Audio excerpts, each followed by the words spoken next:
Hello friends, तो आज की इस वीडियो में हम देखेंगे कुछ सीरीज से कुछ सेंटेंसेस।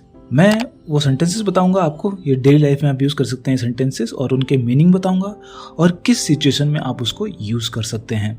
तो चलिए शुरू करते हैं। पहला सेंटेंस है what should I do now. What should I do now मतलब अब मुझे क्या करना चाहिए। ये सेंटेंस तब आप यूज़ कर सकते हैं जब आप किसी सिचुएशन में फंस गए हो और आपको समझ में नहीं आ रहा हो कि आपका अगला कदम क्या होना चाहिए। और आप इसे तब भी यूज़ कर सकते हैं जब आप किसी से कोई सलाह या सुझाव चाहते हो, कोई सजेशन चाहते हो, तो इस सेंटेंस का आप यूज़ कर सकते हैं। जैसे कि अगर आप किसी मुश्किल स्थिति में हैं और आपको समझ में नहीं आ रहा है कि आप कैसे आगे बढ़ें, तो आप कह सकते हैं what should I do now. I was born ready.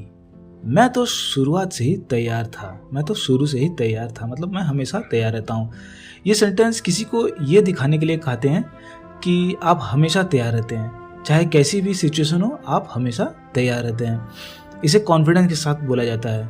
जैसे कि चैलेंज फेस करने से पहले आप इस सेंटेंस का यूज़ कर सकते हैं। फॉर एग्जाम्पल, जब कोई आपसे पूछे कि क्या आप इस चुनौती के लिए तैयार हैं, है ना, तो आप कह सकते हैं आई वॉज बॉर्न रेडी, मतलब कि मैं हमेशा से तैयार हुआ। ये कॉन्फिडेंस दर्शाता है। God what do I do now, ये लगभग सेम मीनिंग है जैसे what should I do now. उसी सिचुएशन में इसका भी आप यूज़ कर सकते हैं। ये सेंटेंस तब आप यूज़ करेंगे जब आप पूरी तरह से किसी असमंजस में हो, आपको समझ में नहीं आ रहा आप क्या करें क्या ना करें, और उस स्थिति से, उस सिचुएशन से आप बाहर निकलने का कोई आपको रास्ता नज़र नहीं आ रहा है। इसमें घबराहट और चिंता की भावना झलकती है। ठीक है, उदाहरण के लिए अगर आप किसी आपातकालीन स्थिति में फंस गए हो तो आप कह सकते हैं God what do I do now. Friends may I have a moment of your attention please. दोस्तों क्या आप मुझे एक पल का ध्यान दे सकते हैं। इसका डायरेक्ट हिंदी मीनिंग ये है। ये सेंटेंस तब आप यूज़ कर सकते हैं जब आप किसी ग्रुप में बैठे हों और आपको कुछ महत्वपूर्ण, कुछ इंपॉर्टेंट बात कहना चाहते हैं, तो उससे पहले आप उनका ध्यान आकर्षित करना चाहते हैं, तो इस तरह से आप शुरू कर सकते हैं अपना जो आपको बोलना है। क्योंकि आप अगर अचानक से बोलने लगेंगे तो लोग तैयार नहीं होंगे सुनने के लिए, तो उनको समझ में नहीं आएगा। तो उससे पहले आपको उनका पहले अटेंशन ग्रैब करना है। तो इसे मतलब कि किसी मीटिंग में या कोई अनौपचारिक इनफॉर्मल मीटिंग हो, तो बैठक हो, तो उसमें आप यूज़ कर सकते हैं। फॉर एग्जाम्पल, जब आप किसी पार्टी में कुछ भाषण देना चाहते हैं, कुछ अनाउंस करना चाहते हैं, तो आप बोल सकते हैं friends may I have a moment of your attention please. He is head over heels in love with me. ये एक फ्रेज है, head over heels. He is head over heels in love with me. वह मेरे प्यार में पूरी तरह से दीवाना है। इसका मतलब ये है ना। ये सेंटेंस उस सिचुएशन को डिपिक्ट करता है, दर्शाता है, जब कोई व्यक्ति किसी से बेहद प्यार करता है और पूरी तरह से उसके प्रति आकर्षित होता है। इसे रोमांटिक सिचुएशन में प्रयोग किया जाता है। फॉर एग्जाम्पल, अगर कोई आदमी आपके लिए बहुत ज़्यादा समर्पित है, तो आप कह सकते हैं कि he is head over heels in love with me. मतलब कि समर्पित मतलब कोई अगर आपसे बहुत ही ज़्यादा प्यार करता है और आप किसी और को बता रहे हैं कि वो मेरे प्यार में बहुत मतलब ज़्यादा पागल है, ऐसे कुछ बोलना चाह रहे हैं, तो आप बोल सकते हैं he is head over heels in love with me. I fail asleep. I fail asleep, मैं सो गया था। जब आप बिना किसी मतलब किसी योजना के सो जाते हैं, तब आप इस सेंटेंस का यूज़ कर सकते हैं। जैसे कि अचानक से आपको नींद आ गई, आप मान लीजिए आप कोई फिल्म देख रहे हैं और फिल्म देखते देखते सो जाते हैं, तो आप कह सकते हैं I was watching that movie and I fail asleep. Gate your hands off me. Gate your hands off मी, मुझसे दूर हटो। ये सेंटेंस तब बोला जाता है जब आप किसी से चाहते हैं कि वो आपको शारीरिक रूप से छूना बंद कर दे, आपके शरीर को ना छुए।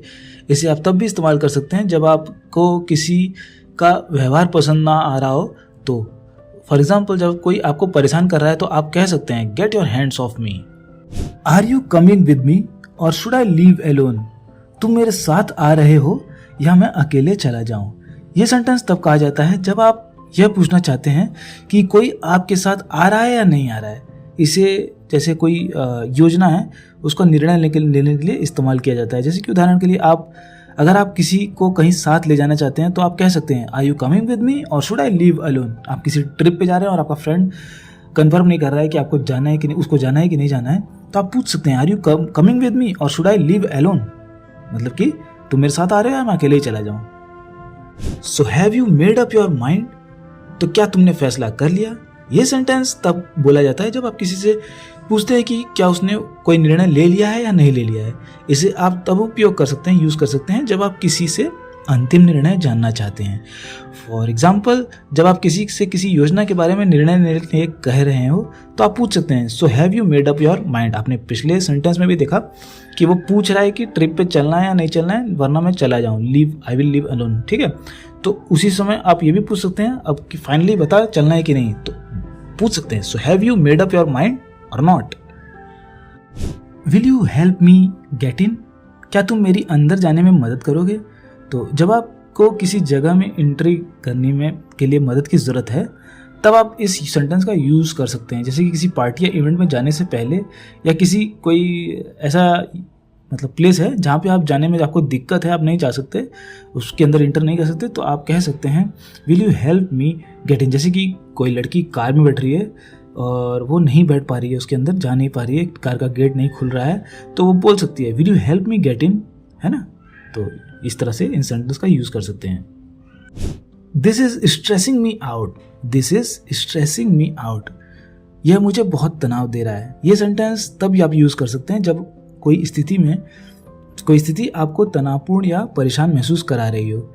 इसे आप तब कह सकते हैं जब आप किसी काम या परिस्थिति में से दबाव में हो। उदाहरण के लिए, जब कोई समस्या, जब कोई प्रॉब्लम या काम, कोई वर्क आपको परेशान कर रहा है तो आप कह सकते हैं this is stressing me out. मतलब कि आपको बहुत ज़्यादा होमवर्क मिल गया है या ऑफिस से बहुत सारा वर्क मिल गया, अब आप समझ नहीं पा रहे हैं, आप बहुत तनाव महसूस कर रहे हैं, तो आप बोल सकते हैं this is stressing me out. So friends, ये थे कुछ सेंटेंसेस जिनको आप डेली लाइफ में यूज़ कर सकते हैं। तो इन सेंटेंसेस को आप रिपीट ज़रूर करते रहिएगा, इन सेंटेंसेस को, जिससे आपको इनको बोलने की आदत लगे, आपकी ज़ुबान को इनको बोलने की आदत लगे और आप फ्लुएंटली इंग्लिश बोल पाएँ। तो आज के वीडियो में इतना ही, मिलते हैं नेक्स्ट वीडियो में, तब तक के लिए अपना ख्याल रखिएगा।